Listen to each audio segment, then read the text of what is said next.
Hi అండి, అందరికీ నమస్కారం. ఘోర విషాదం, 14 మంది చిన్నారుల మృతి అనే లేటెస్ట్ అప్డేట్కు సంబంధించి పూర్తి వివరాలు ఈ వీడియోలో తెలుసుకుందాం. వీడియో కనుక మీకు నచ్చినట్లయితే వీడియోకి లైక్ ఇచ్చి నన్ను సపోర్ట్ చేయండి. మీ తోటి మిత్రులకు ఈ వీడియోని షేర్ చేయండి. ఇక వివరాల్లోకి వెళ్దాం ఫ్రెండ్స్. మధ్యప్రదేశ్ రాజస్థాన్లలో ఓ చిన్న ఫార్మా కంపెనీ తయారు చేసిన దగ్గు మందు వల్ల 14 మంది చిన్నారులు ప్రాణాలు కోల్పోయిన ఘటన దేశవ్యాప్తంగా కలకలం రేపింది.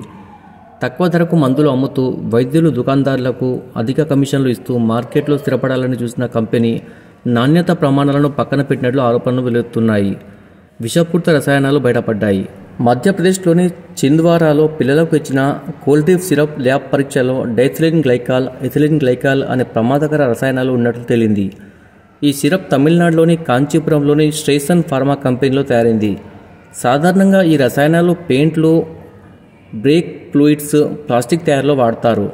వీటి వల్ల కిడ్నీలు, కాలేయం, నాడీ వ్యవస్థ దెబ్బతిని చిన్నారులో ప్రాణాంతక పరిణామాలు సంభవిస్తాయని వైద్య నిపుణులు హెచ్చరిస్తున్నారు.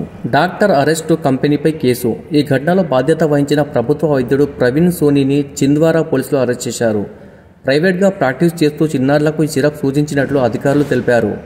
ఆయనను వైద్య విధుల నుంచి సస్పెండ్ చేశారు. ఇదే సమయంలో స్టేషన్ ఫార్మాస్యూటికల్స్పై కేసు నమోదు చేసి ఉత్పత్తి లైసెన్స్ రద్దు ప్రక్రియను ప్రారంభించారు. కేంద్రం అప్రమత్తం, దేశవ్యాప్తంగా తనిఖీలు.